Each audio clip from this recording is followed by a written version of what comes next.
Welcome back here at the Open Cup Podcast, Don and Dave.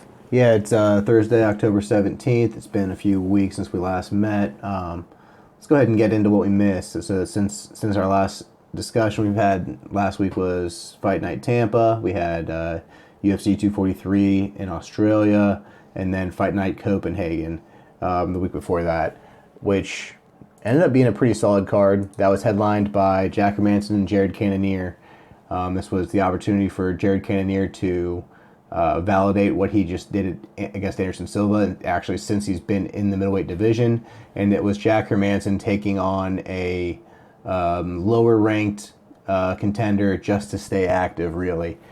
He'd worked his way up to the top of the rankings, but everyone else was kind of booked up. This was the fight he could take. He accepted it, and didn't turn out great for him. Jared Cannoneer looked fantastic. He's looked the best I've seen him. You got to remember, that guy was a heavyweight. I mean, that's how he started out his, professional career. He doesn't look like a big middleweight. No, not at all. And I think that was probably the best weight class. It's a perfect example of somebody that fell into their weight class, maybe not even knowing it, just decided that's a good place for me.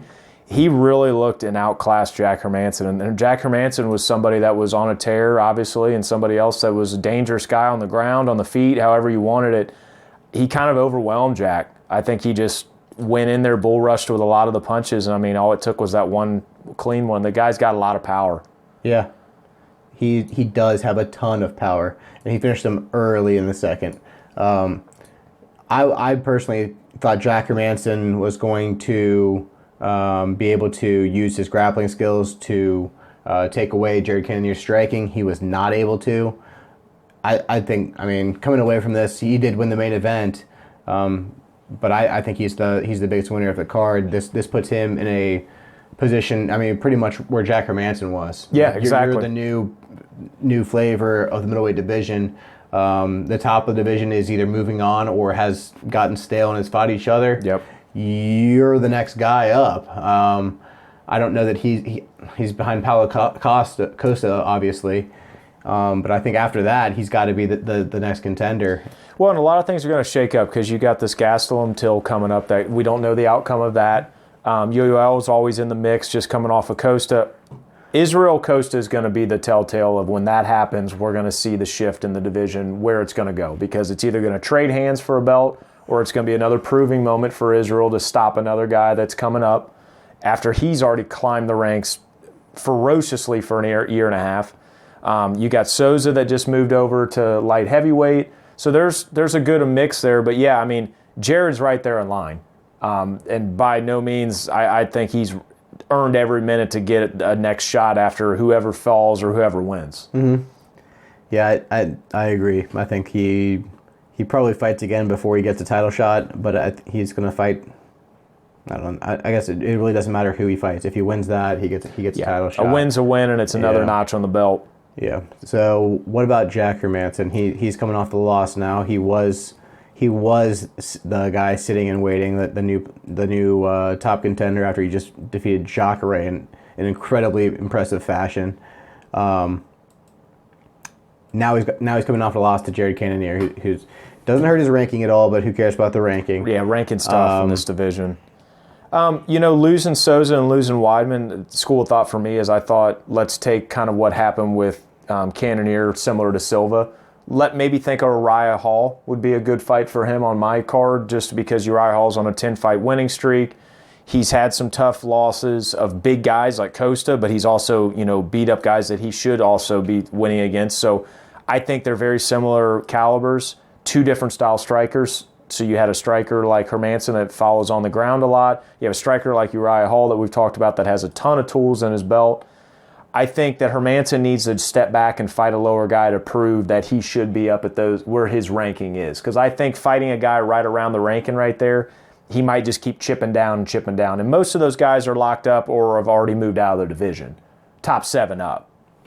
Yeah, they're almost all preoccupied. Yeah, I guess he kind of, just like it takes another Jared Cannoneer, someone anyone who'll take the fight. I hope he tries to stay active. He is fun to watch. He's got a solid skill set. The way he outclassed Jacare was pretty eye-opening to me, and a big reason why I picked him to win this fight against Jared Cannoneer. But what we've seen from Jared Cannoneer, he's tearing up the middleweight division. Yeah. Well, you got to remember going to Hermanson, though, talking about Souza. At the end of the day, that's an older 39-year-old there. I want to see him fight a little bit more young blood like himself. A Derek Brunson would be another good challenge because very similar rankings and similar skill set here recently. That's another area that another guy can match up with. I think Hermanson, just after being devastated like that and that loss, he's got to prove himself. So my other biggest winner of the night was Nicolas Dhabi. Yes. He had a close fight against Alex Oliveira. I think Dhabi won, but Alex Oliveira did not. Yeah. But to have that fight over in Europe, back in the UFC now, get a win against Alex Oliveira, that's a huge. I mean, this is a big year for Dhabi. He had that bloody match a few months back, which got him the fight in general. I think so. I mean, put him back on the map. Yep. And here he is, gets his opportunity and crushes it. I believe that was the co-main event, but that was a big one for him and for the European fighters, really. Yeah. And anytime we always talk about going against Alex Oliveira, you have no idea what's going to happen. He's just a wild animal. Yeah, he is game to fight, and he's strong and he's so experienced. Yeah, I mean, he fights all the time. But what do you like to see for Dalby next? I don't know. I think right now there's all kinds of options. Obviously, there's he's new to the division. Yeah. I think anyone who's ranked would be great, even if they're not ranked. I'm thinking, just put him up against more UFC competition and see where he's at. Get his feet a little bit more wet. Yeah. And we talked about that before. You don't want to throw a guy that had a terrific fight right in to the Wolves too early, especially if they just signed in, because you could lose a good talent quick, or just lose them in the mix. I mean, a win over Alex Oliveira is big. That's huge. There's so many people in that welterweight division that it's going to be a fresh matchup for, and I'm hoping Dalby's game to fight them all. So, yeah. I don't have anything in mind. I just think that there's a lot of options. There's a ton of options in that division. Perfect. OSP surprised me. Yeah, no kidding. Just when we were about to count him out, I think you even made a comment about how it's been a while since we've seen a Von Flue choke. He pulls out another one. Which is now called the OSP choke. It's official now. Gets the win against Mikhail Oleksiejczuk. I think it's Misha. I don't care. It's too many. That's the syllables. Yeah, I was again predicting OSP to show his age, kind of be pushed out of the division, and he was not having it. He was dominant. I mean, there were some times when he got caught. Absolutely.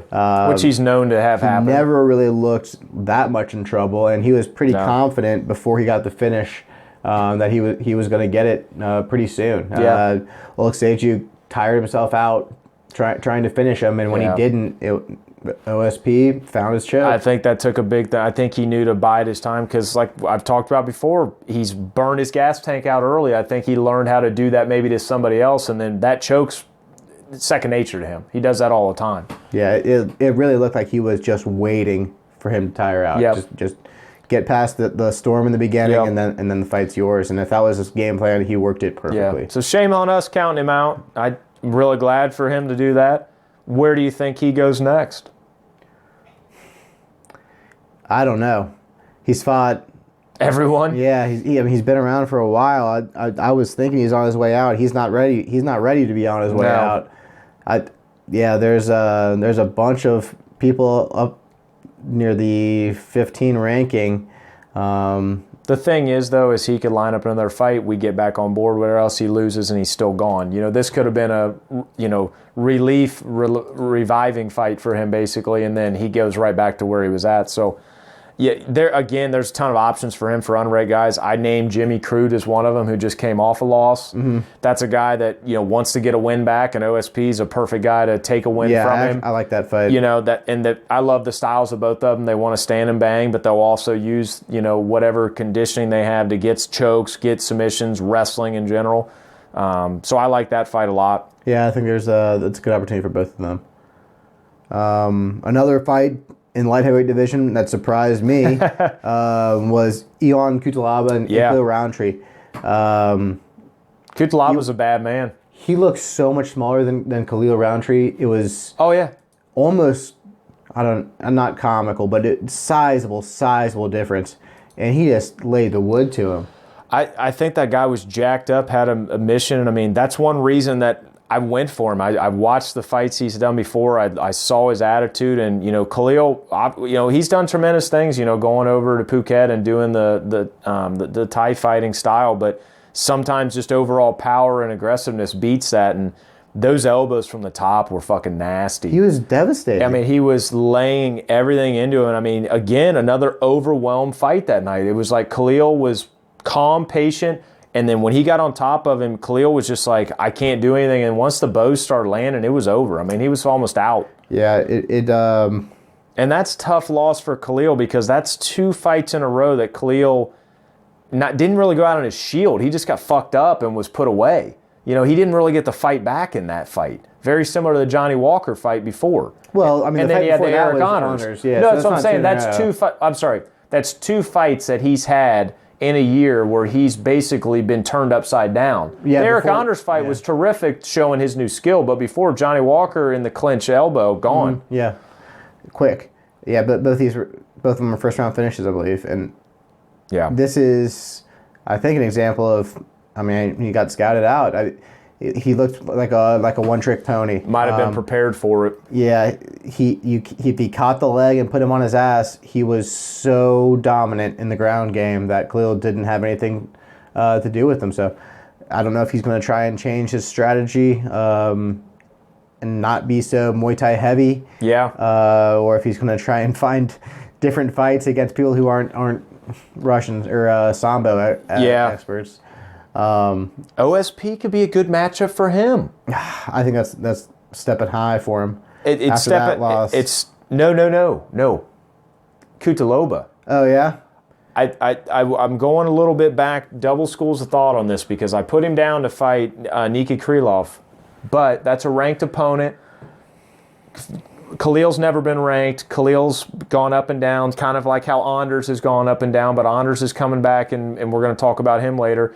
Maybe getting him to get one more under his belt with a veteran, because Khalil's kind of a midway veteran if you think about it. He's been around a little bit. So you get somebody like OSP who is a true veteran that's fought high caliber. My problem with that is fucking OSP is going to have 6 inches on him. Yeah, that's going to be the hard part for Cutelaba in this division is he's kind of like a Latifi. He's a brick shit house. He's strong. He hits like a truck. So Latifi's going up to heavyweight? I don't know if that's, we're going to talk about James Vick here later. Are we going to, is that a James Vick situation? Because going from light heavyweight to that's a whole new ball game, unless kids. He's killing himself to get to light heavyweight. That'd be the. But how much could he be killing himself? He's never missed weight. The complications with, I guess, just internal. Back. Yeah, the back. But I mean, I guess if he wants to just get into brawl wars and not get into guys that want to wear you down. Yeah, that's you know what I'm saying? Maybe he wants to just have a puncher's chance instead of a But no, terrific performance by Cutelaba. I like that fight a lot. Again, I was surprised too, but I bet on him because I just thought he had a little bit more anger in him than Khalil. And he showed it. Yeah, he brought the energy, and Khalil almost looked timid compared to him. Yeah. My biggest loser for the night was Gunnar Nelson. I thought Gilbert Burns just whooped his ass at his own game. Into a weight class he's not been in and took a short fight. Shows the skill of Gilbert Burns that he tells everybody about his jiu-jitsu, tells everybody about his wrestling.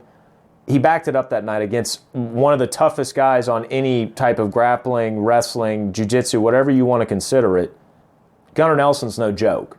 Yeah, Gilbert smoked him. And he looked great. Yeah, fantastic performance. And I think welterweight's the weight for him.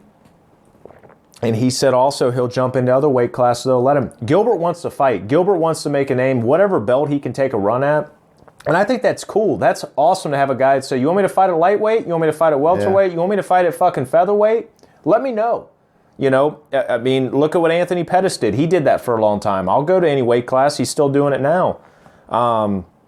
I think that is exactly a great point. Is Gunnar, that hurt Gunnar bad. I think so. That really, really hurts Gunnar because I don't know where to go with him now besides him playing in the kiddie pool for a while. I think so. Because that's a lot of big losses at a lot of bad times. I mean, the Alex Oliveira win was great.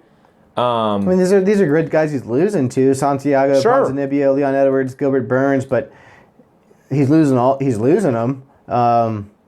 I think you're right. Go back to the kiddie pool and there's a lot of great fighters in the kiddie pool, don't get me wrong, but the problem is Gunnar wanted to be ranked and wanted to get up the rankings like anybody else, but with a loss like that, being dominated by a guy that's not in your weight division, whether he's talented or not, that just hurts in general the appearance of you and your class. Right.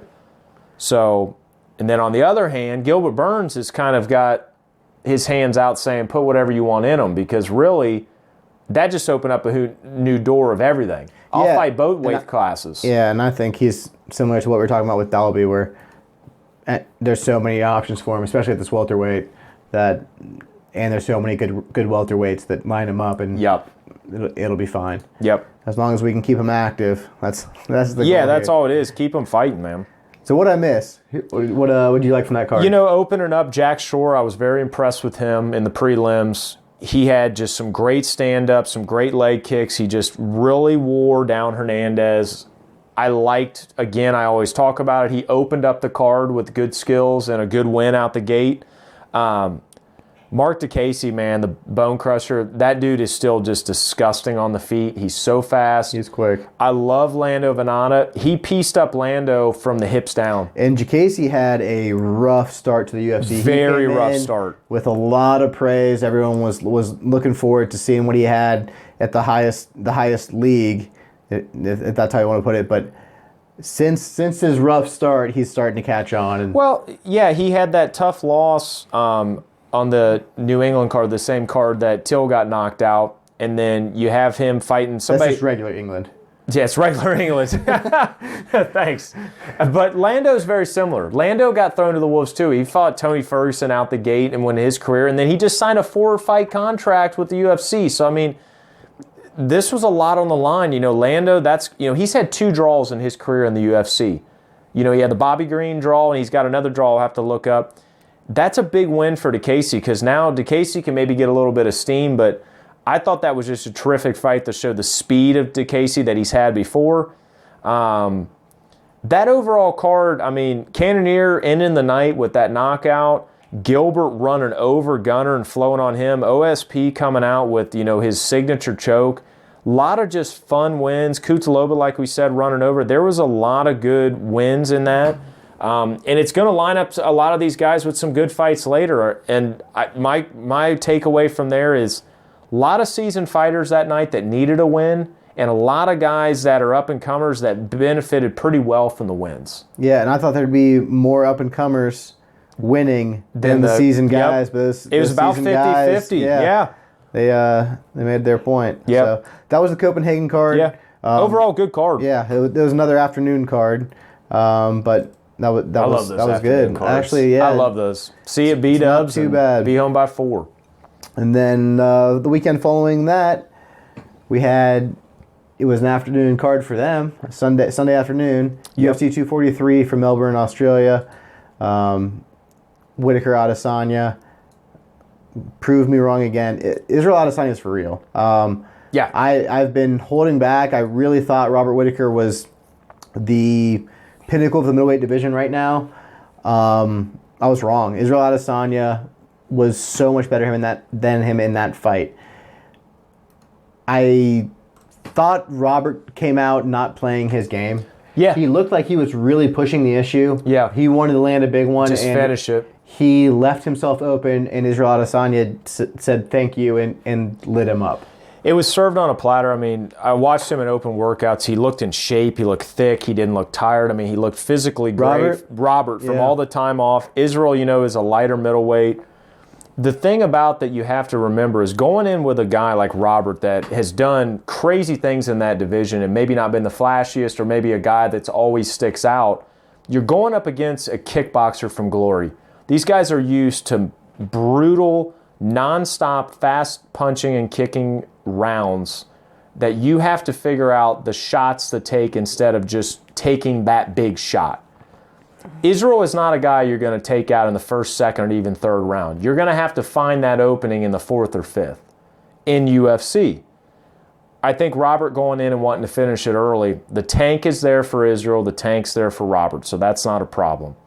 Maybe some grappling, maybe some wrestling could have benefited. Absolutely. If you're going to stand on the feet with Israel, you might as well spin a loaded gun in your pocket because you're eventually going to shoot yourself in the foot, man, because it's just not going to work. That one-sided to Israel, but you can't be any less of a striker than him and be as aggressive as Robert Whittaker was and walk away from that. No, I agree. I think if he had tried to stand up with him and been neutral or defensive about it, I think he might have done all right, and then found his opportunity to take him down. Yeah. But trying to push the action against Israel on the feet as the smaller lengthwise guy, very much. Not weight.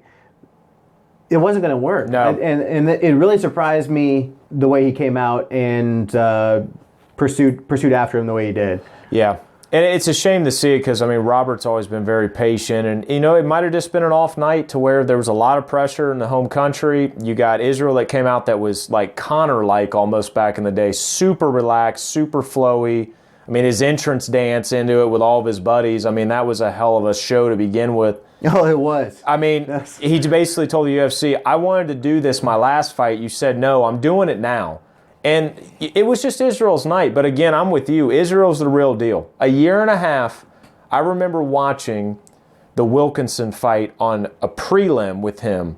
And you called me and said, did you see the new John Jones that just showed up? And I said, no, I didn't hear about it. And he said, well, that's what everybody's calling him. He doesn't want to be called that. He fucked up Wilkinson in that fight, who was released the next day from the UFC. And he walked in and had the interview and he said, middleweights, listen up. I just pissed all over this place and put my mark in, and I will climb to the top and have that belt. And that's exactly what he did. Yeah. You want to talk about someone that called their shot, Babe Ruth style?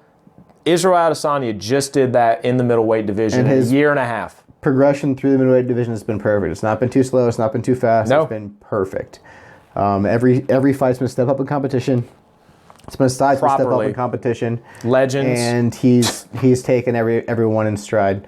Coming off that Kelvin Gastelum fight, I mean, it was a fantastic fight to watch, but I wasn't overly impressed with his. No. He won a brutal fight against a tough fighter, but it was Kelvin Gastelum, and he was a welterweight who came up to middleweight, and he had a couple big wins, but he's had recent losses, and makes me think more of Kelvin after what we just saw him do to Whittaker. So Israel Adesanya, like I said, is the real deal. I owe an apology as I was holding out on my beliefs, but to be honest, I don't know if I'm going to pick him against Paulo Costa. Yeah, and we've talked about it, man. You got a guy that is hyped up right now and mad at Israel because of the comments. You know, Robert wasn't. There was no animosity really with Israel and Robert. You had a little bit with Kelvin. Paulo Costa wants to break Israel Adesanya, and Israel wants that. You know, the wannabe Ricky Martin comment, which that shirt at that was unbelievable. That was good. That was a great shirt, and that was a great comment. Paulo Costa is a scary man, and after you go through a fight like Yoel and play around and do the things he did with Yoel and to still be awake and win that speaks more volumes than my book. So I want to talk about that right now. Please. The last 2 times we've seen Whittaker fight, he's gone 10 rounds with Yoel. Yeah. Do you think that had anything to do with his performance against Israel? It could, because first off, you have to remember the first fight, his leg was destroyed. It was trashed. Second fight, he came out and he put it on Yoel, but messed up Yoel's leg to give it back. And that was a close fight, There was still times that people thought that he actually lost that fight. Yeah. A lot of people think Yoel won that. I mean, wear and tear, man, is very similar. That's what I'm thinking. Is you have 10 rounds with Yoel Romero. No one goes 5 with you. Yoel. Well, we'll talk about that. But 10 rounds from Yoel, and then you come out, and like I said, I don't want to make excuses, but he did not look like himself. No, you're not. It's perfect. Now Israel's going to fight Paulo Costa coming off of 5, or I guess that was only 3 rounds with Yoel. But it was a full fight, like you said, just getting hit with dumbbells. Yeah. And this was only months ago. I mean, Whittaker fought Yoel years ago. Yep. So I'm wondering if that's going to have a similar effect. Is his chin going to be hurt because of the damage he took against Yoel? Or is his chin really that strong where he can take those shots at Yoel? Yeah.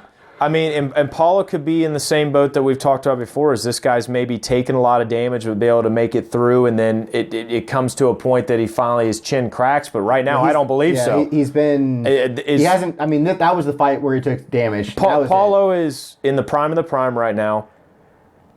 His nickname's a reason. He wants to erase you. He wants you to not be in his realm, and we'll get to see that against Israel. The thing about it is, will he put up with the kickboxing style and the fast moving of Israel, or is he going to be patient like Robert normally is and learn from the Robert fight to be able to make that happen? Because Paulo could come in there very just emotion driven and try to run him down.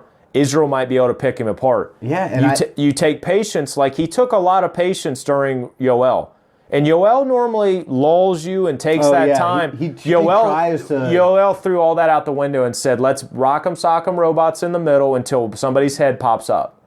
So it's kind of cool because right now, it's a fucking coin flip of what's going to happen. Yeah, we know it's going to be striking. It's going to be 100% striking, thank God. I don't think that's going 5 rounds. But you know what? That's what this division needs, and that's what the UFC needs. This is good. I mean, 2 new guys that a year ago, ask anybody if they know who the hell they are. They might have seen their face, but they have no idea what their full name is. This fight's going to blow up on marketing. And Trust me. Cannoneer's following them and to the right top. behind it. And I think Jack Hermanson gets some wins back, and he's at the top. And then the entire top half of the middleweight division is different than a year and a half ago. You're looking at your new welterweight division by the end of next year. The way this is going, I'm not saying it's going to be. I'm saying if this momentum keeps moving. Yeah, but in a year, the amount of people at middleweight that are seeing this success, that are coming into these weight classes, and as many guys that are switching weight classes in general, this is going to be a division to watch more that is not as dry as it was in the beginning of the year. Because remember when we talked back in February, pretty dry division because you didn't have this type of shit happening. Yeah, and we knew people were going to be moving up. Sure. People were inactive, and now new blood. Yep. It's just from the beginning of this year, it's a much different division. So yeah, that was the main event. Israel Adesanya. The co-main event, his teammate Dan Hooker took out Al Iaquinta. And I mean, my takeaway from this card really was that 2 things. Australian fans are awesome. They are. They're rooting for. I mean, they just appreciate good fights. Yep. I mean, especially after seeing the Brazil card and the Mexico City card recently. Yeah, very good point. Where the fans were assholes. The Australian fans are awesome. They understood martial arts, and it was good to see. That being one, the second one is New Zealand MMA is strong. It's very strong. It's coming hard and fast. Dan Hooker is Israel Adesanya's teammate, and just put it to Al Iaquinta every round. I mean, it was not close. That was the worst I've seen Al Iaquinta look. Yeah. I've never seen his corner have to fire him up anymore, and he didn't seem like he had any recollection of what was going on in the fight. He had, and you know, that's easy for us to say, but the thing is, what we said when that fight was announced, I said Dan Hooker has a ton to gain on this fight, and Al Iaquinta had a ton to lose, and unfortunately that happened exactly that way. Because right now, Al is only with 2 losses, but Donald Cerrone pieced him up very similar. Dan Hooker really pieced him up. And then his fight before then is Kevin Lee, who's no longer in the division, and then obviously he was replaced. No, Kevin Lee's back in the division. Well, okay, right now he's back in the division. Doesn't mean he was out of the division. So he's got guys that he's lost to and that are monsters. You know, he lost to Khabib, and then his win before Khabib was Diego Sanchez. So right now on paper, Al's not got a really good rap sheet to get any more good fights, even in his, you know, top 10. Yeah, honestly, his biggest... and And that win against Kevin Lee wasn't that great, to be honest with you. Yeah, I'd say his biggest accomplishment in the UFC is stepping in on short notice and going the distance with Khabib. With Khabib, 100%. And so your loss is like your what you're known best for. You looked like you survived Donald Cerrone for 5 rounds. Yeah. And this is the same thing with Dan Hooker. I mean, this is image-wise, it's tough. He's a tough guy. That's the image, I guess, is that you're not putting him away, but he's not winning these fights against tough guys. So I think that Al was probably the biggest loser of this card. I think bigger than Robert Whittaker. I think that it's being the champion and not being a champion is a big difference. Yeah. But I think Robert Whittaker's in a good spot at the top of the middleweight division. Yeah. And that he'll be right back there. I think Al Iaquinta needs a lot of help before he's going to be back at the top of the division. Yeah, and I really don't know where I would put him for his next fight besides telling him this takes some time off. If you want to get real chippy and maybe have somebody that's in a same bracket as you that's fought monsters, have him fight Barboza. Barboza's very similar situation. He had Felder, though it's a super close fight. Gaethje knocked him out. He won over Hooker, so maybe it's a similar opponent, but it's really hard to match him up after seeing what Hooker did to him. And now, granted, Hooker's a 6'3", 155er, man. That's a big guy, yeah, he's very strong. I mean, he fought at featherweight at one point. It's amazing. I mean, so this guy definitely is tough, definitely has the skills. Dan Hooker on the other side, I say this flat out to myself, give him anybody 3 above him. Give him Paul Felder, give him Donald Cerrone, give him Justin Gaethje. If he wants that, let him have a crack at it. He wants it. I don't think they want the fight with him. Well, no, I'm sure they don't. The problem that I have is I get it why you're doing it, but the call out on Dustin Poirier is too much. That's just too much at this time. Dustin has done too much in this division this year and last year to where he's at, whether he lost to Khabib or not. You cannot call the guy out that just fought Khabib to go fight him and leapfrog Donald Cerrone that lost to Gaethje, Paul Felder who beat Barboza, and then you have Justin Gaethje that just beat Donald Cerrone and he beat Edson Barboza before. The caliber is that tight right there. You're not going to leapfrog. So I get what Dan's doing, but I would personally rather see him fight anybody. I'd love to see fight Felder, Cerrone, Gaethje. Felder would be a terrific matchup for him. And if Donald wants to get another fun fight, that's a great one for him. I love seeing when this outcome comes down because all of these fights you're going to tune into. You're going to want to see these fights. They're not one-sided. But I can be wrong too because I thought the Al fight wasn't going to be one-sided. I picked Dan Hooker to win, but I didn't picture to see Al with that type of performance. Tai Tuivasa got choked to sleep. He was fun until the fight started, and then he looked outclassed. But Jorgen De Castro, that was the heavyweight fight that was fun to watch. Yeah, that was it didn't last long, and the finish was brutal. And he was getting tagged early by big shots, and then he came in and then he threw that right and and big men drop hard. That Samoan dropped, and it was like, oh shit. Yeah, and so he knocks out the home fighter. The home fighter, yeah. And tough as a big dude. He walks around the ring and puts his hands up, and he gets cheers too. I mean, that's they appreciate it, man. Australia they were pissed that their guy lost, but they were showing him respect. They acknowledge. Yeah. It's breath of fresh air to see that because it's probably a perfect example why more cards need to be in countries like this. Not just for the sheer fact of people being nice to each other, but that's the way this sport should work. You should never want someone to fucking be hurt or knocked out or always not every home winner is always going to win. We've seen that in the past. So it's really cool to see him support people like that. Anything else from this card? No, the fight of the night, that Brad Riddell, Jamie Malarkey, that was an absolute dog fight. That was fucking nuts fight. So that doesn't surprise me there. Everything in that card just with Melbourne in general was a cool card. Didn't see that at all coming, so that was the cool part about that. But yeah, overall, a pretty good pay-per-view card. I definitely think they're going to keep stacking when they go back to Australia now. Like you said, they're growing. They're growing the talent locally there. Plus, there's so many guys that like fighting there, I think. that's going to blow up even more than it already has. Yeah, I mean, they're selling out 60,000 seats or whatever the hell it was. That's a big arena, man. It's a lot for a fight. So, yeah, I'm sure they'll keep on coming back to Australia every year, and I would not be surprised if they fight in Auckland, New Zealand in the near future because of all of the success those New Zealanders have. I mean, just good if Volkanovski wins, that's 3 New Zealanders that could be championship level. And think about what Dana's been saying. He said the Middle East is going to have a champion in under 10 years here. It's going to be a lot more champions than you're already seeing right now, the way the New Zealanders and everybody's going. Pacific Islands, as they're known, it was going to be doing some damage. So, yeah, overall, great card. So, yeah, that was pay-per-view, and it was a solid pay-per-view. Yeah. I mean, we've had worse. It was definitely not a stacked one, but for being a international pay-per-view featuring international fighters, it was about as good as we're going to see. Let's talk a little about the Gator State here.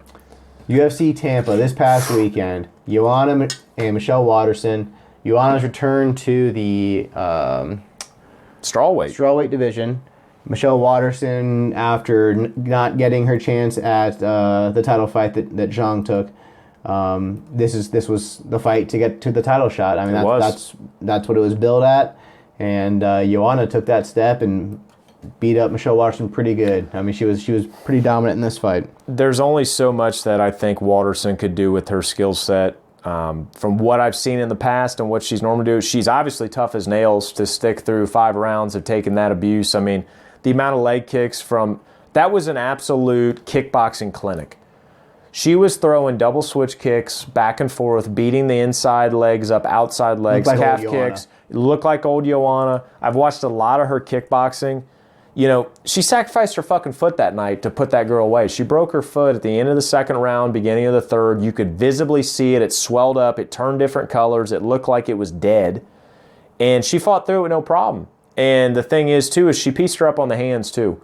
And with the takedowns, and, you know, you thought Michelle maybe have an advantage there with a little bit of the fence grappling and the takedown. It just wasn't there. Joanna looked like old Joanna. And I think for that division and for her, no better comeback than that. Flyweight was not right. For the division, it is fantastic. Yep. The top of this division is nasty. Pretty strong. Yeah. I mean, this division in general is definitely the deepest of the women's divisions, but there's like 6 people, I think, at the top that could be champion next year. Oh, that's what we said. The change of the guard in that division is just like handing out candy, honestly. And to no one's fault. And until Joanna lost it, it wasn't. She was the champion of that division. Joanna champion. Scariest woman ever in that division. And then, since then, it's been moving around quite a bit lately. Yep. We'll see. I mean, Weili Zhang looks pretty good. She might hold on to it, but, I mean, Joanna she looks back, and if that's the case, then she's going to give Weili Zhang a tough fight too. It comes down now, the question that you unfortunately have to ask is how well that foot's going to heal and how fast. Because a broken foot's not the worst thing in the world, but the problem is when that's your 1 out of 2 major tools you use, you want that to be 100%. And after coming back off the Valentina fight, she had some time off, got a little bit of work done, if anybody knows what I mean. There's been some shit that she's taken time to recover. So I want to know how long this foot might keep her out. Yeah, that makes sense. And yeah, I think they'll wait for her. I don't know who else. I mean, if Rose comes back soon, then Rose isn't she coming might back. Get the title this soon. The title shot, but I think other than that, they kind of got to wait on Joanna. She should get the next one. I think so, and I think Weili Zhang versus her is going to be probably the highest caliber strawweight fight in the history of strawweight. You're going to have 2 women that have been elite titans, whether one's been a champion longer than the other. They both have done amazing things in the division. You think of Weili Zhang, like we said, a year and a half ago, nobody knew about her. You keep hearing about her, but you don't know anything, and then now she takes just, Andrade away, and then now you have Joanna that's lost 2 in a row to Rose, one of them pretty damn close, and the other being knocked out to lose her belt.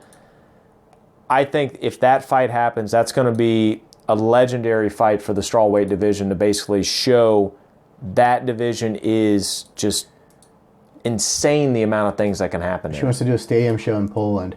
And we Oh my God. We talked about this a little bit Yeah. last time, is how since Rose went to Brazil to defend her title against Jessica Andrade, the champion, I guess it's been just a few in a row, but if they keep it going, it's pretty cool. It's really cool. The champion has been going to the challenger's backyard to defend the belt against them, and if Chang would do the same thing and go fight at the stadium, fight against Joanna in Poland, and return the favor there, I think that'd be a cool thing to do. It'd be kind of cool that it's their own thing. You know, strawweight divisions decide to do that on their own. Not that it's saying it's going to happen that way, but if that's kind of a common theme, that's badass. I think it is. Yeah, that's really cool. If they can keep that moving, I think it is something.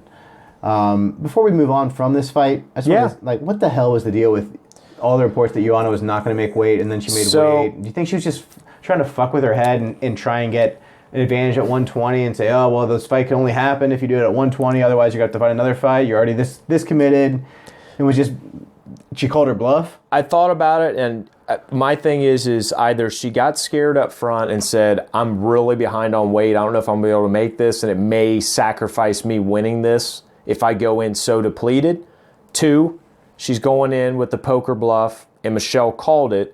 The problem is when you open it up that obvious to where you're calling the UFC to call Michelle, and you're doing that to basically say, I'm having issues, I can't cut this weight, can we go to 120, make a stipulation. Michelle did the right thing, and she's like, it's kind of disgraceful. Like, I'm in the strawweight division, you're in the strawweight division. We know the poundage we have to lose. You have to get to 116. You're allowed 1 extra pound.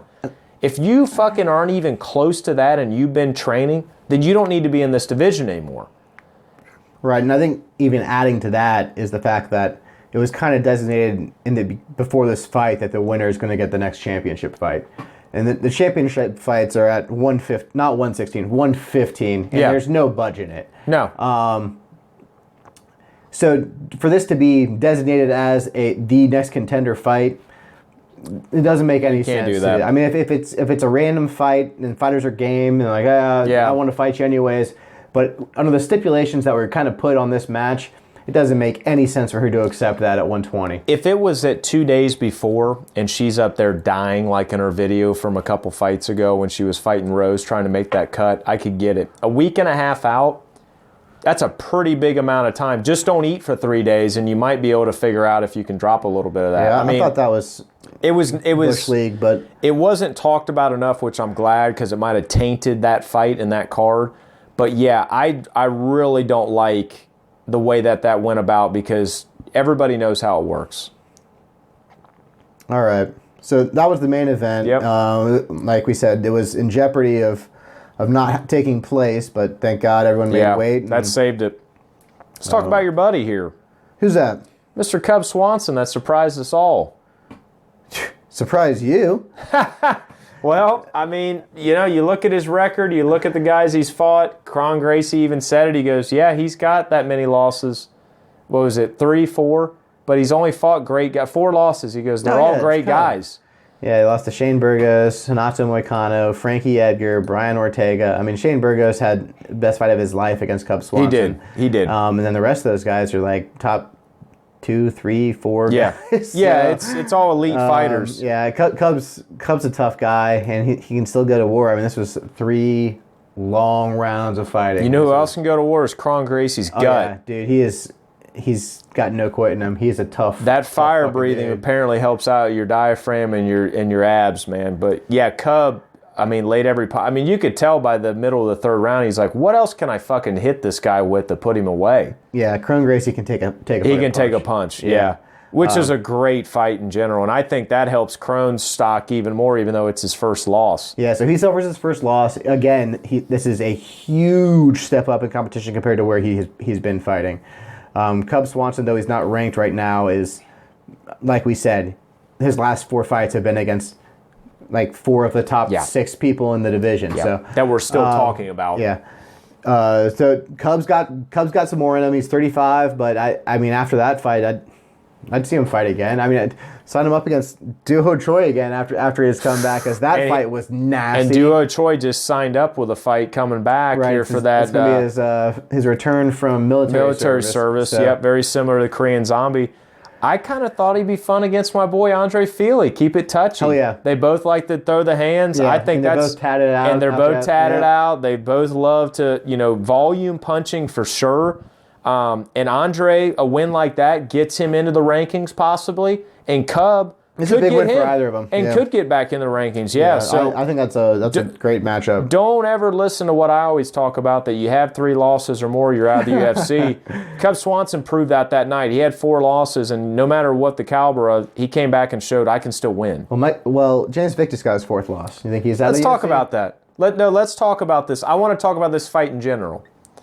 So, going into this, you got Nico Price, who just came off a loss to Jeff Neal, which was a tough-ass fight. Yeah, it was. And Jeff Neal was nobody to joke with. But before then, he knocked the fuck out of Tim Means, who's a veteran and been around. So that's an okay win.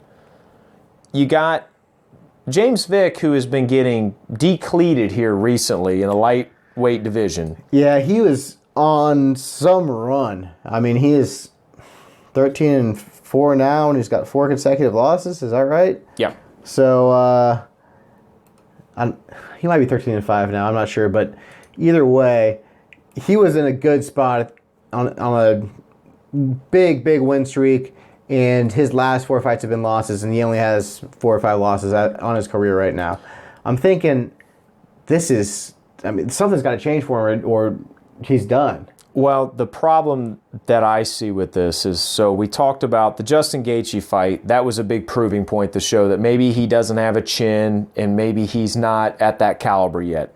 Then you had the Paul Felder fight that he comes back. Very close fight. So then I step away and I go, okay, cool. He punctured Paul's lung in that, and it was a tough-ass fight, but he still lost.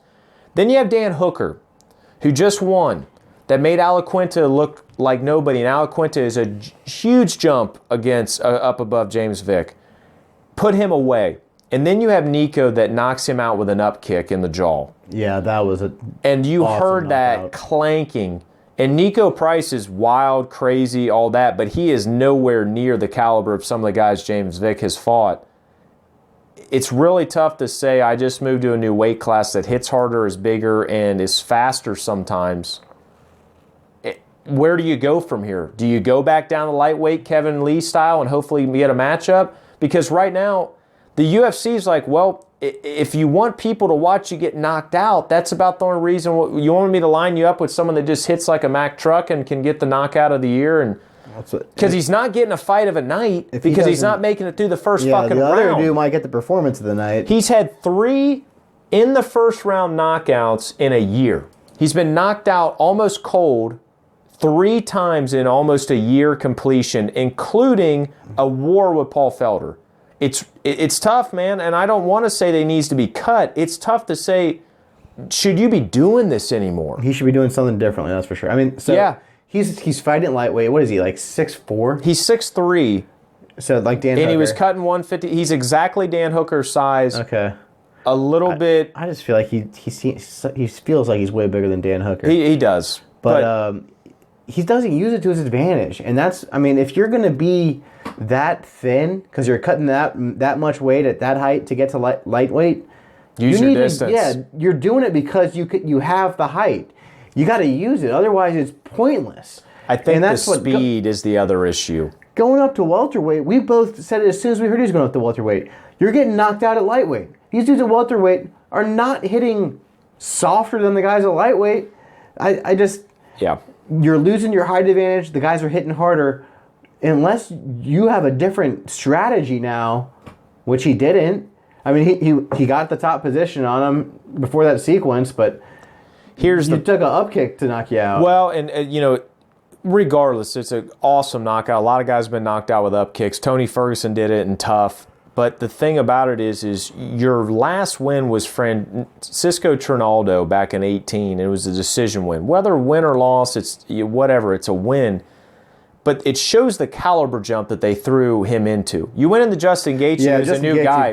That's a huge caliber jump. Then Paul Felder, who's trying to do very similar to you, that's still a caliber jump. And then Dan Hooker, that was just an outclassing. Like, oh, here's an opening, you're gone. Then you go and jump a division to a guy that's really not making any waves in that division besides having a couple cool knockouts. He had some fun fights. No, Nico Price. I love Nico Price. I love watching him. He's had some terrific knockouts. I mean, the Randy Brown knockout from the ground with the hammer fist. We've talked about it, but he's also been knocked the fuck out. But he had a great knockout on Tim Means. It's tough to say what will we do with Vic now that's not setting him up for failure. Are you just going to let him fight somebody that's nobody? You're Gunnar Nelson. You're back to the kiddie pond. You're actually Renan Barão right now, to be honest. Because Renan Barão, perfect example, just moved up to featherweight. Renan Barão was not making the weight at Bantam. He was getting knocked out. He was getting outclassed. Cool Luke Hand Sanders fucked him up. You know, these guys have a shelf life and have a chin. He's 32. He's had 4 losses in a row. How much longer is Vic going to be in the UFC making anything productive? He gets knocked out again, he's 100%, loses, he's getting cut. Who are you going to find for him to make sure it gets a win? No, I don't know. Look at Ray Borg.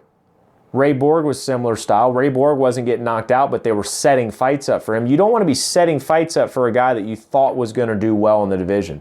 James Vick, unfortunately, has not done well in the division since TUF. After all this, once the caliber went up. Yeah, I mean, he's been around a while. It's just as soon as his caliber, like you said, there was a pretty big delineation between before the Trinaldo fight and after, and he needs to go back to before to have a chance. So I don't know if he stays at welterweight. I don't know if he goes back to lightweight, but maybe go to featherweight. Either way, he's got to maybe go to featherweight. No chance. He's got to change up something. Well, let's actually talk about your real guy that you like, Mr. LaPena. Let's talk about that fight here. I don't know how he didn't win. I mean, that knee was devastating. His head snapped back so fast, and then Matt Favola just shook it off. Yeah, I mean, he just wobbled around, found out where he was, and kept fighting. Maybe and won the fight. Adrenaline of being hometown kept him alive because that dude took some shots. Because it's not like that was not the only shot. I mean, Luis looked great that night, like he always does. I think Luis' fluidity, how he normally fights, he's always clean. He's good. Front stabbing kicks, leg kicks. He's quick.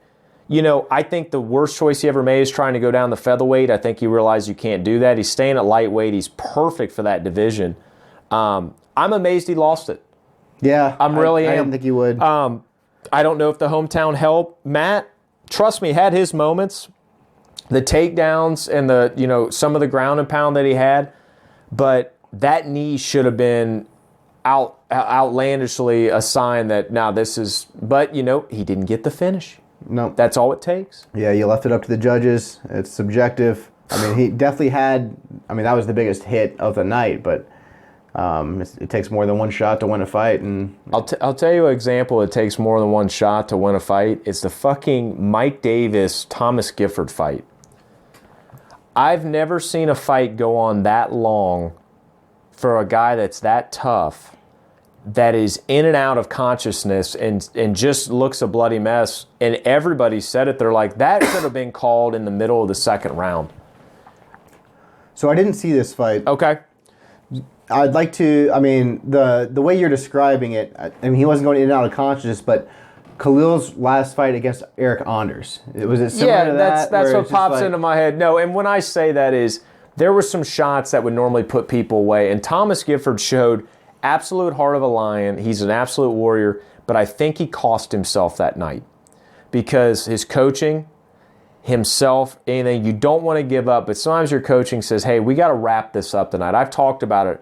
Throwing in the white flag, nobody wants to do, but when your boy is getting pieced up and you're going into the third round, you got to tell an exhausted, banged up guy. Mike Davis landed over 200 punches on him. And I mean, all of them strong, fast. Mike's never getting touched. He's out of the way of everything. He laid off on the third round. Because he's like, what are we going to do? I've already won here. Unless this guy's going to try to knock me out, which he has no gas tank to do it.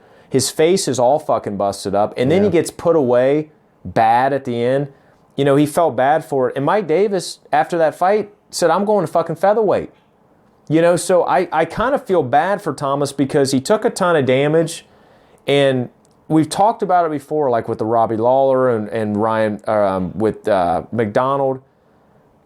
these type of fights can hurt a fighter's career. This is a new guy coming Robert in. Whittaker and Yoel. Exactly. No, and a perfect example is sometimes too much damage to make a statement can cause long-term effects or just longevity to be cut. Thomas Gifford is an upcoming guy coming in off of the Dana White Contender Series.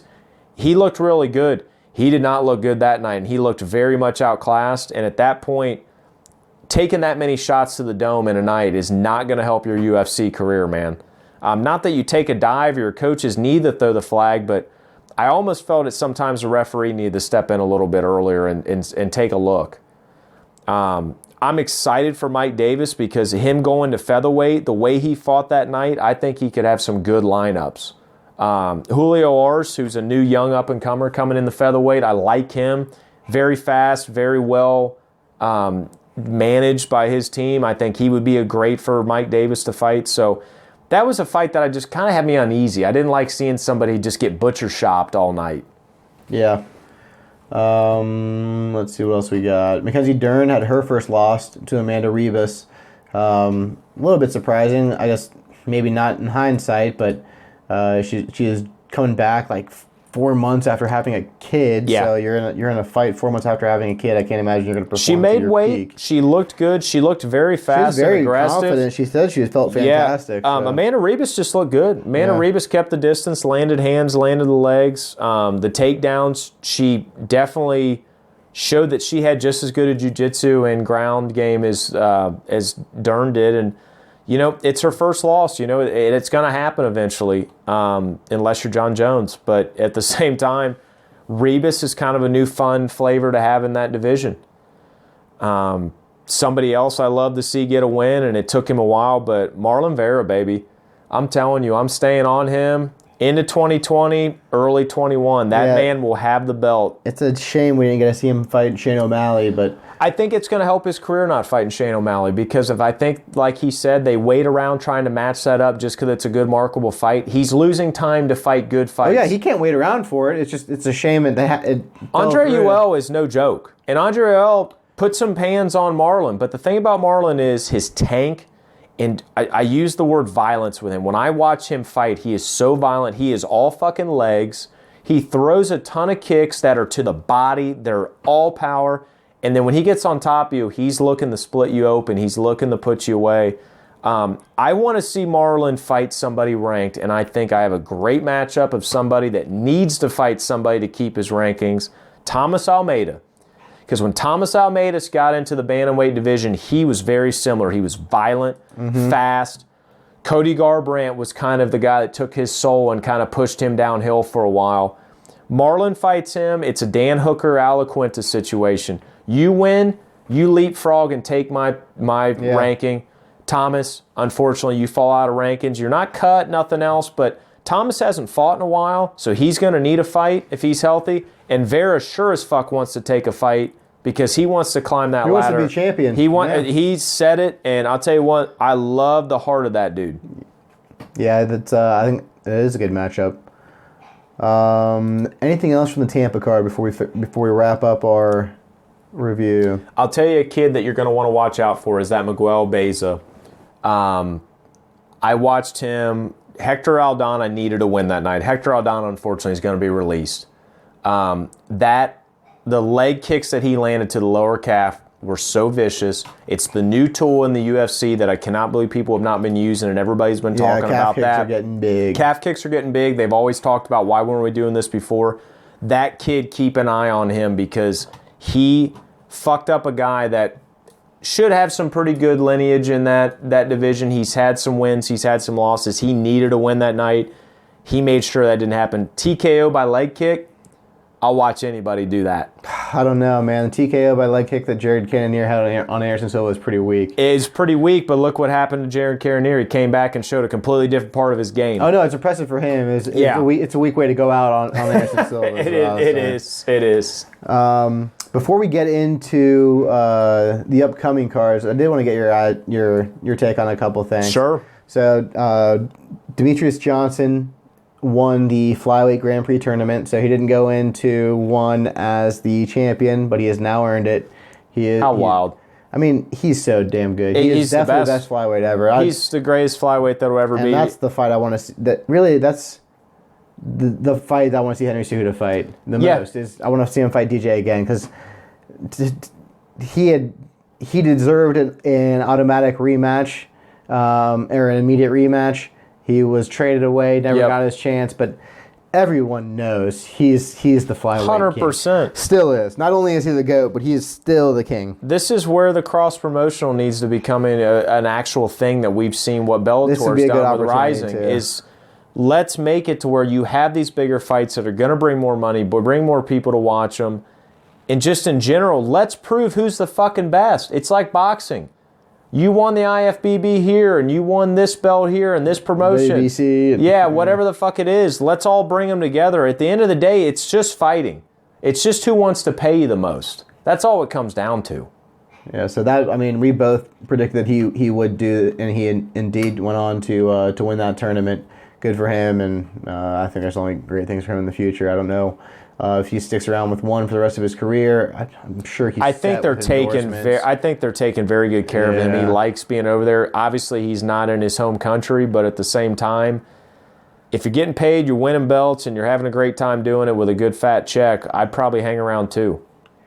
Cain Velasquez officially retired, which I kind of retired Cain myself. Before the Francis fight. Yeah. But even before he came back, he was out so long. It was just like, this guy's never ever going to get right. Yeah. He's only getting older. He had that comeback fight against Francis, and it got me excited about old Cain again. And we saw 40 seconds of not that, and then it was over. And then you kind of got the feeling he wasn't going to keep doing it. Now it's official. He found something new. He's going to be in the WWE, which, I bet he's going to love it. Oh, yeah. Good for him. He's going to make great money, and good for him. That's all I want. I'm all right with it. Like I said, I kind of moved on from Cain years back, unfortunately, because he was so damn... I still think he's probably the best ever, especially in his prime. Him and Fedor. It's at the heavyweight division... Watching him manhandle Brock Lesnar, who is so much bigger than him, and then the fights he's had against JDS, he's accomplished as much as a heavyweight as anyone. Stipe's got the consecutive defenses, but if he wouldn't have lost, Velasquez beat everyone. If he would have not lost to Verdum in Mexico City when and that was so weird. Well, remember the altitude.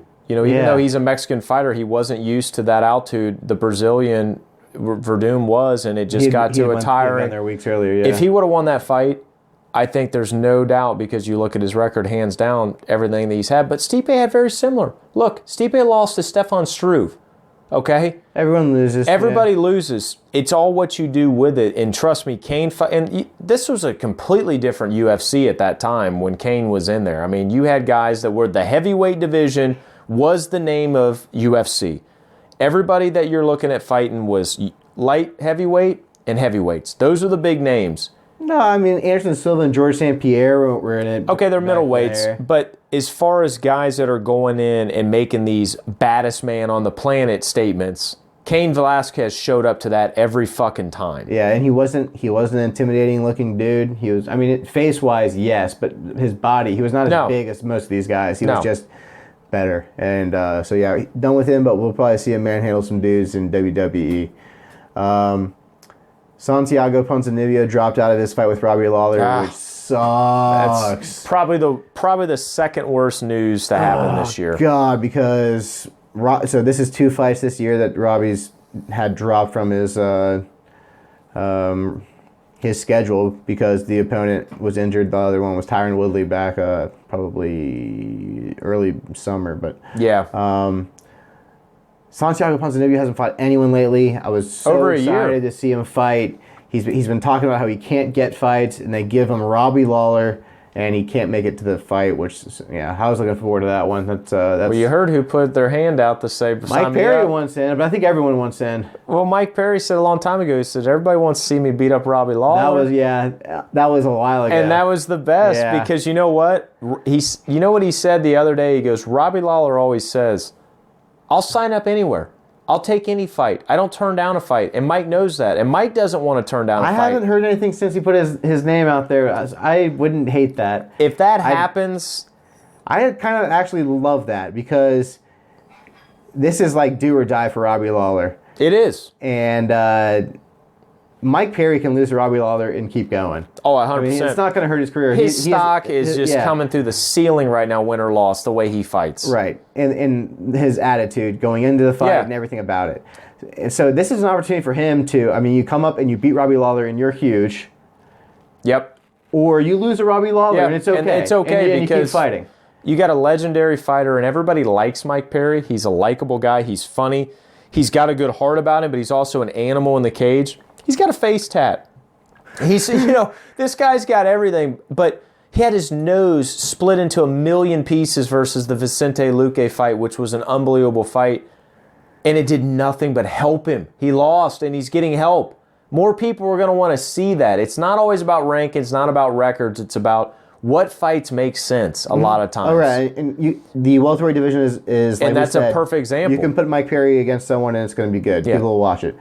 The converse to that is Robbie Lawler. So Robbie Lawler needs a win to turn it around. This is a good opportunity for him to get a win. Much easier win for him than Santiago Ponzinibbio, I would imagine. Oh, yeah. So there's that plus. And then this is...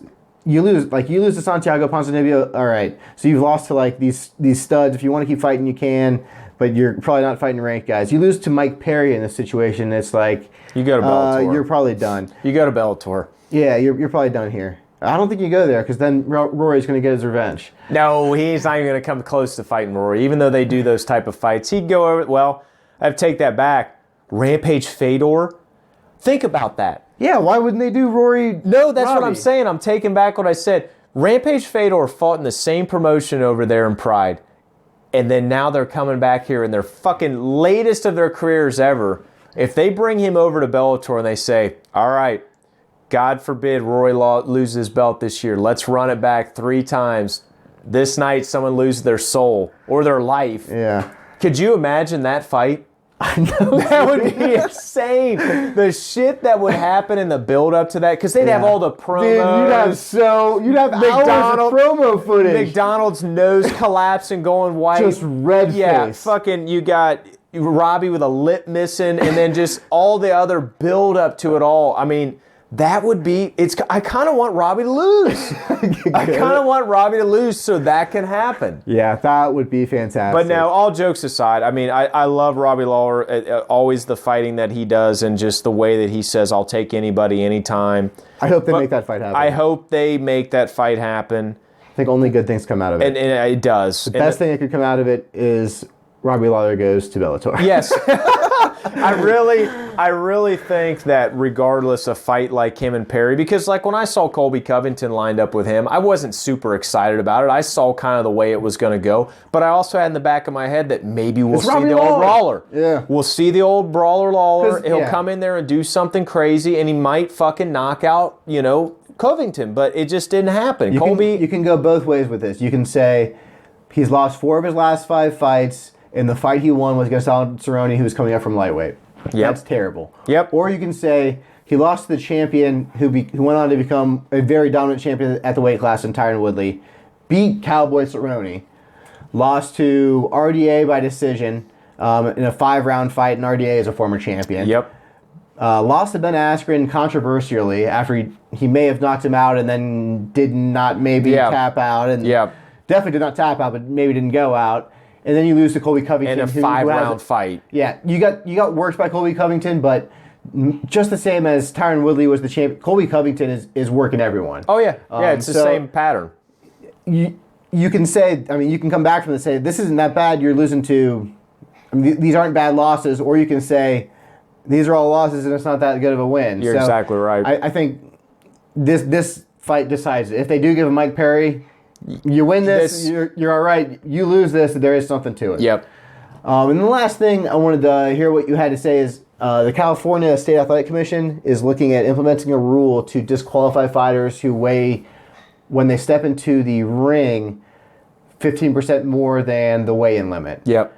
And I like the idea of this. I kind of think, like, what's the point in having a weigh-in if that's not what you're fighting at? You have these weight limits, 125 pound weight limit and they're weighing 145 pounds at the fight and one of them weighs 138, who cares? Yeah.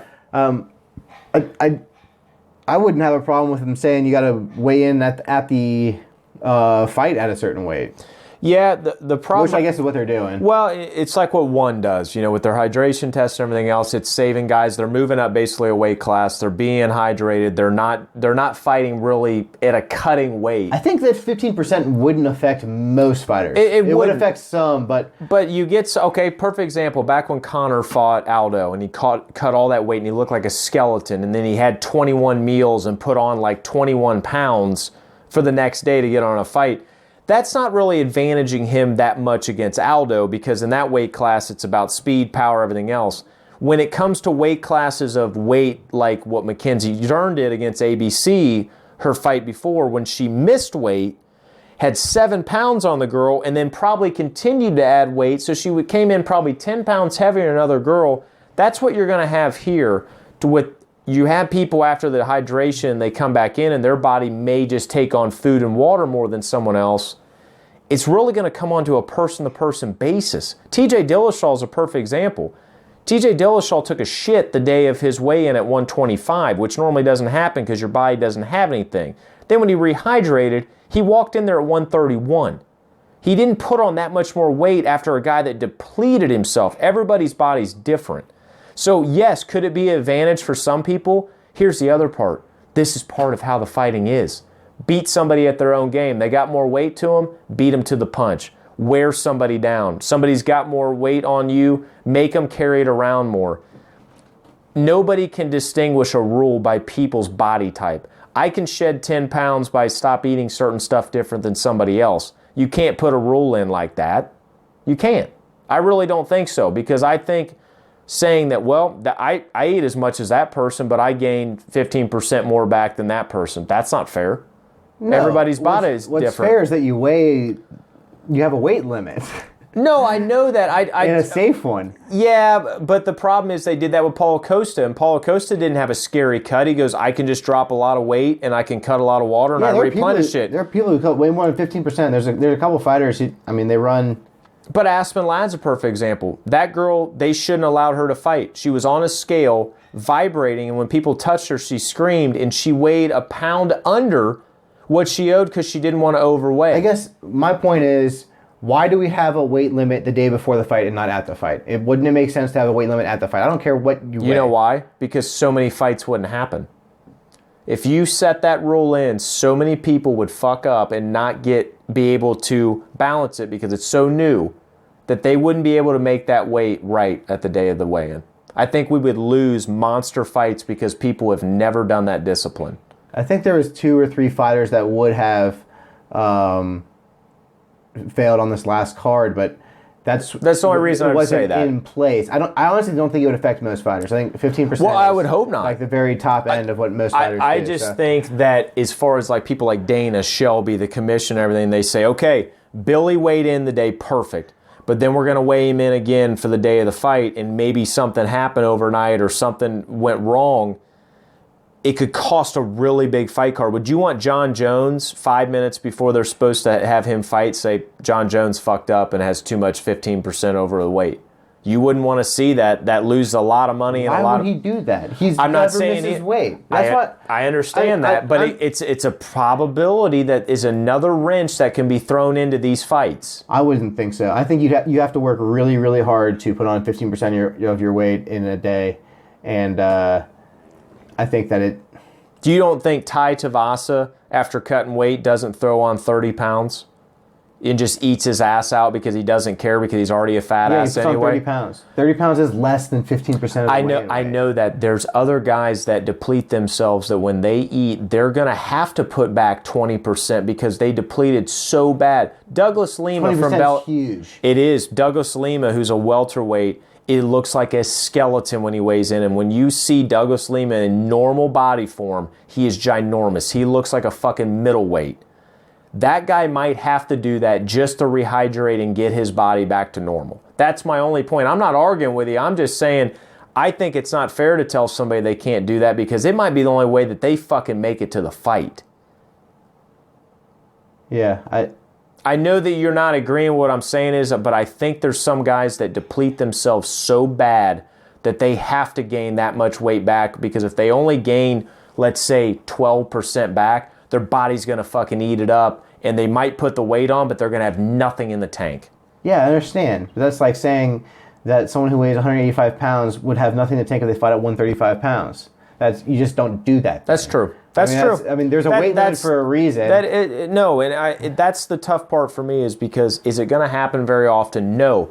Could it cost a good fight? Yes. Yeah, but could weigh-ins now cost a good fight? Yeah, yes, and I think if you're making it the day before, like I said, if you're making it the day before, the chances of you going over 15% the day after were pretty low, especially if you know there's a limit there. Yeah. Then you'll be a little bit more tolerant. Yeah, I mean, people right now might go over the limit because there isn't a limit. There's not an issue with going 18%. Yeah. If they're thinking about it, I wouldn't think it's going to be that hard for them. It's going to be in the back of their head. Yeah. Okay. Well, it'll be interesting if that happens. We'll get to watch that. I'm in favor of having weight limits the day of the fight, because I think having them more than 24 hours before the fight doesn't. I mean, why? Why? What's the point? I mean, what's the point? Let's go ahead and talk about what's coming up. So tomorrow, it's a Friday card. Yeah, buddy. Unusual. There's not too many Friday cards for the UFC. This is at TD Garden in Boston, headlined by Chris Weidman and Dominic Reyes. I believe this is on ESPN. Yeah, this is on ESPN. It's all ESPN card. Chris Weidman's first fight in light heavyweight division, fighting against Dominic Reyes, a young undefeated fighter. Well, record is undefeated fighter. I still think he lost to Vulcan, but yeah, most people do. This is Chris Weidman saying his opportunity to skip the line and hit John Jones, straight to John Jones, because the middleweight or the light heavyweight division doesn't have anything going on, and that's the biggest name that John can fight right now. I don't think it's probably too far from the truth. Dominic Reyes says this is a former champion. I beat him, and then I get John Jones, which I also wouldn't think is too far from the truth. What do you think happens? Who gets John Jones? I think he gets knocked out like Luke, and I think Dominic Reyes has a fight. You think Chris Weidman gets knocked out? I think Chris Weidman gets knocked out like Luke. He finds out this is not a weight class you can play around in and come in and be arrogant about, and I think Dominic Reyes is very talented. He's put in his worth, and I think he has a very well statement to get that fight after this, if John wants to stay in the light heavyweight. Yeah, like we've always said, there's an asterisk there. Much like a lot of things with John Jones, there's an asterisk. So, but yeah, 100%. Dominic Reyes wins there. He has a complete argument to go fight John Jones. I think so, especially, I mean, Chris Weidman has fallen on hard times. He's been out a minute. Knocked out, but he did have a run as a champion. He is very talented, very experienced, and if Dominic Reyes can get past him, I think it says a lot, and I wouldn't have a problem with him getting a title shot after that. I think it is a good opportunity for Dominic Reyes to show what he really does have. Because like I said, I haven't been. I mean, he's undefeated, which is impressive, but I haven't been really impressed by any single performance. If you want it my way, I want him to fight Anthony Smith before he goes to go fight John Jones. Not that he want to, and not that the promotion would. Anthony Smith would be his test to get the John Jones. Anthony Smith won't fight him either. Well, no, he won't. But I'm saying I don't think Dominic Reyes is anywhere close to the range of John Jones. I don't think so either. Yeah. So, we do both have Dominic Reyes winning this fight. Yes. And then we'll see what Chris Weidman's future is. You mentioned Luke Rockhold. We really haven't heard much since he moved up and lost. He's still trying to wake up. So, an interesting fight on this card is the Yair Rodriguez-Jeremy Stephens rematch, because the first match lasted 9 seconds before an eye poke ended it, and so this will be 2. With no one trying to get back at the former winner. So, but there is heat. I mean, big time. There didn't feel like there was much leading up to it last time, heat wise. But now these fighters are talking a lot of shit against each other, and we'll see. I mean, Yair, incredible knockout last time out against Korean Zombie. But before that, we saw Frankie Edgar just absolutely pick him apart. And Jeremy Stephens has wrestling, and at the same time, this is a 3-round fight, not a 5-round. So these guys are going to put everything out there, put all balls to the wall, and plus with anger and animosity right now, it's any fucking punch or any kick. Yair was losing that fight against Zombie until he won. I mean, until the very last second of the fight, that was. And Zombie's a different creature, no pun intended, to deal with in the ring, in the octagon. But Jeremy Stephens is also just a nasty motherfucker. And if he's mad right now, he's going to come in there and want to do anything to hurt Yair. And Yair's got to do his creativity. But if he gets him down like Edgar did, I have no confidence in Yair being able to deal with the wrestling of Jeremy, plus Jeremy doing ground and pound. So I'm going with Jeremy. We both have Jeremy with a TKO. Yeah, I picked him the first time, and I don't feel different about it this time. I love your bet. I would have taken that bet if you didn't do it. So it's an even odds right now. They're both at minus 115, and I am taking Jeremy Stephens because I at even money or damn near even money, I'll put my confidence in him. Like it. Who else we got? Greg Hardy's on this card. Greg Hardy's on every first round card, knockout. Man. Yeah, I mean, it's to me, I don't see Ben Sazoli. I don't see anything different in the last three opponents that Dan's fought against. I'd love to be proven wrong so I can finally go back and say I told you so, but I can't anymore. Greg Hardy. I always say Dan Hardy. Greg Hardy's just got everything behind his fist. I mean, he just wants to put your lights completely out. I hope if he does get the win, they give him someone worth watching. He needs a ranked opponent. We've talked about that. All these first round knockouts are getting old. They are, and I want to see him against someone that can give him into the second and third round. Test him. Yeah, that's what I want. And then I got my girl Macy Barber fighting, man, and I'm very excited against Jillian. I like too. She's from the last season of Tough for the strawweights, or for the flyweights. Pink hair. She always got the pink hair, man. I like Macy because she reminds me of a woman, Tony Ferguson. She wants to make you hurt in the ring. She wants to chisel you up with elbows, get you against the fits, get dirty, get nasty. And she's very active. And she's very fucking active. When she called out and said, I want to make Paige Van Zandt's face look bad, I said, I'm in. Any girl that JJ Aldrich, that JJ Aldrich fight, her debut fight that we watched in there. I mean, this girl, she seems like she can take a punch and she can keep dishing it out till late. And she wants to be somebody. She wants to be bigger than Ronda Rousey. She wants to be the Conor of that division. Whether that's true or not, she's talking a shit ton, but she's backing it up so far. But now. This a little bit different caliber. Yeah, we just saw Mackenzie Dern lose her first one. So this is the only spot where we differ on the card. Yes, and this is also Macy my bet. Oh yeah, taking Macy Barber, the favorite at minus 135, and I'm picking Julian Robertson to win by submission. Other than that, we are in agreement. So yeah, that's tomorrow. Friday night, side note, Duran Wynn and Manny Bermudez both missed weight, but those fights are still happening. Yep. And then following that, we have Fight Night Singapore. Man, talk about a great card. Set your DVR for this. Oh, gosh. So, headlined by Demian Maia and Ben Askren, which is a joke we'd made earlier about how fantastic Find out, though, who the best. To watch that fight would be. So, we got to see them. I mean, I am a fan of both these guys. I just wouldn't choose to see them fight each other, but we may get surprised. I didn't see. Who'd you pick for this one? I actually picked Maia. The reason for me is just because I like him. He's fought everybody in every division and been around forever. And I just think his chokes, I think not only a choke, is he just got more different type of submissions than Askren.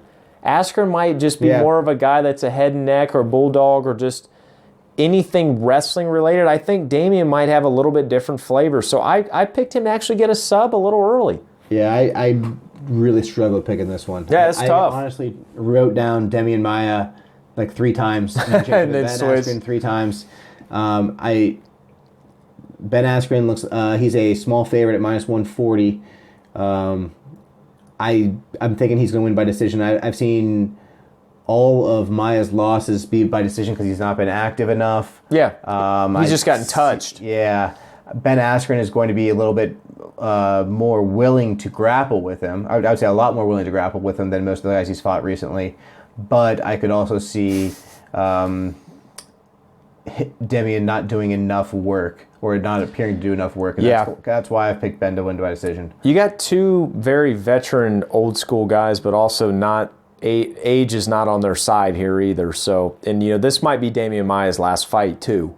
So that could help. Mm-hmm. Yeah. But is it going to be the most... I hope as much as we joked about it, I'm interested to see what happens, but it's not... You're never going to be like, man, this is going to be... I'm going to be on the edge of my seat this entire fight. It intrigues me to see what method's going to win out. When you see a skill set like that, it's very intriguing to see how people handle it, like you've said. And you also see is how do people counter it. You can handle it one way, but how does Askren counter what he does himself? Very much like Usman and Covington. Let's see, we got Michael Johnson and Stevie Ray. Michael Johnson's the favorite in this one. I've got him winning. You picked Stevie Ray to upset him. Just after that Josh Emmett knockout and what you've joked about with Michael Johnson, Stevie Ray just got knocked out, but I feel like Michael Johnson could get the same knockout again. He could. I'd say he always has the puncher's chance to lose, but that Josh Emmett fight, he was winning. Oh, he was winning the whole fight. He was winning. He looked good. And then he was put into Mars. Yeah, and then he was that done. Overhand right was just brutal, so fast.